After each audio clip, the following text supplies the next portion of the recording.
Joining us for a little bit is Shreveport Mayor Adrian Perkins. Mr. Mayor, welcome back to Kiel. How you doing this morning? I'm good, Robert. How you doing? Excellent, thank you, sir. So Matt texted me last night. He said the mayor wants to come on and talk a little crime. I said the mayor probably, if he wants to come on with us, he probably wants to do more than talk. What's going on? Tell me what's on your mind. Yeah, well, we can definitely talk about crime, but I don't want to narrow it down to just it. So if you want to ask anything else that's going on, I'm super open to talking about what the administration is working on these days. But on the crime piece, we're having a meeting this morning with local law enforcement agencies at the state and the federal level. We're having the U.S. Attorney's Office come in at 8 a.m. and the Marshal's Office, Department of Homeland Security, FBI, DEA, state troopers, sheriff, everybody, to talk about some of the gun violence we've been experiencing and some ways we can curb that by looking at how to get illegal guns off the street, get the illegal possession of guns, kind of go after that as well. So, just wanted to It talk about sounds those to things. me with all these outside agencies coming in to talk, are you considering bringing in outside forces for assistance? Well, it's something that a lot of people don't know, but we actually meet quarterly anyway, and we are often conducting joint operations. So we work together all the time.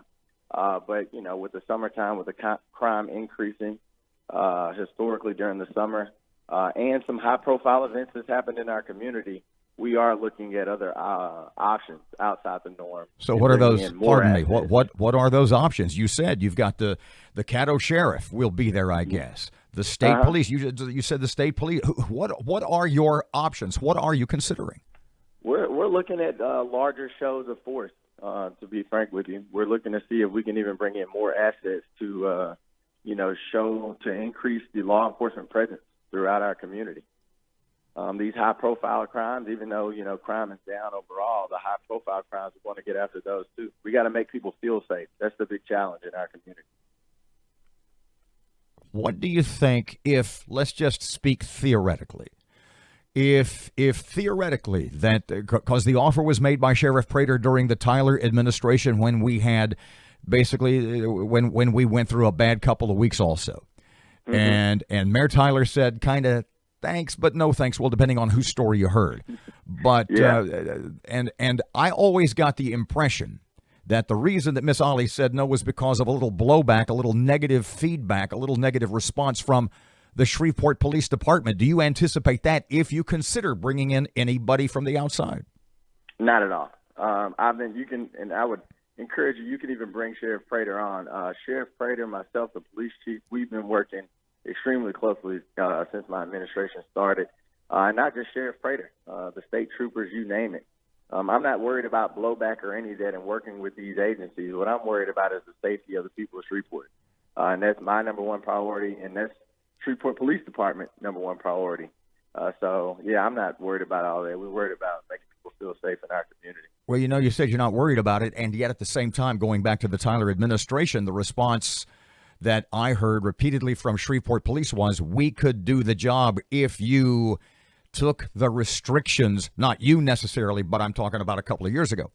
Yeah. If you took those restrictions off of the way we, meaning the Shreveport Police, do business. Do you have anything like that in mind? And I have not been getting that feedback from our SPD officers at all. My touch points with SPD officers are pretty consistent.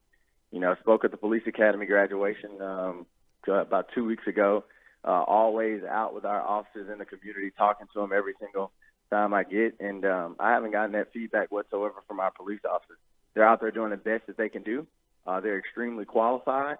But again, we don't have enough to put them on every street corner or to really show a show of force that we need to send to these people committing these high-profile crimes.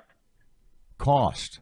I mean, if you brought in, say, theoretically, once again, the state police or Caddo Parish sheriff's officers, deputies, what would that cost be? Have you considered that? Do you have any numbers in your head? We have not talked costs. Like I said, we often do joint operations, and each agency just carries the burden of cost themselves.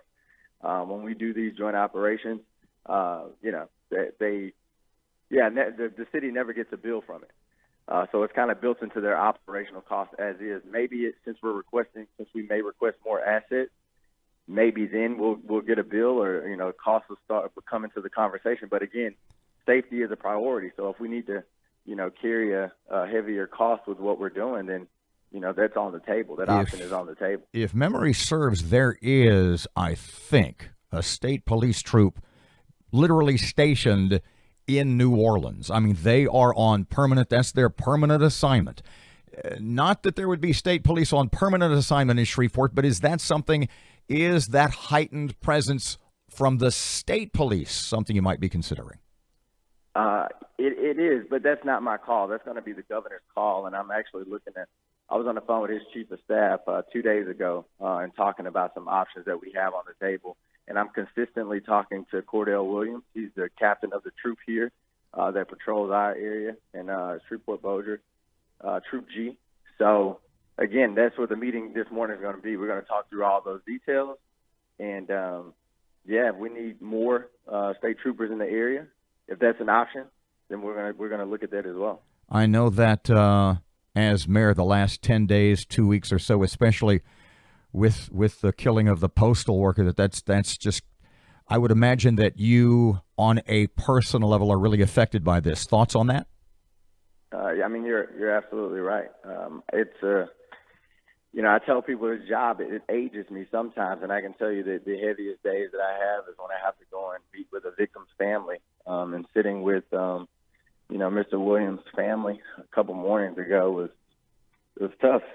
And it just gives me, honestly, more resolve to make sure that the citizens of Shreveport are safer, no matter what they're doing. You're talking about a postal worker who was just out doing his job. It occurred to me a second ago that when you run for mayor, going back a year or two when you first announced, all through those, the door-to-door campaign, this is probably something, having to comfort people in this time, this sort of situation, is probably something that you never thought about, huh?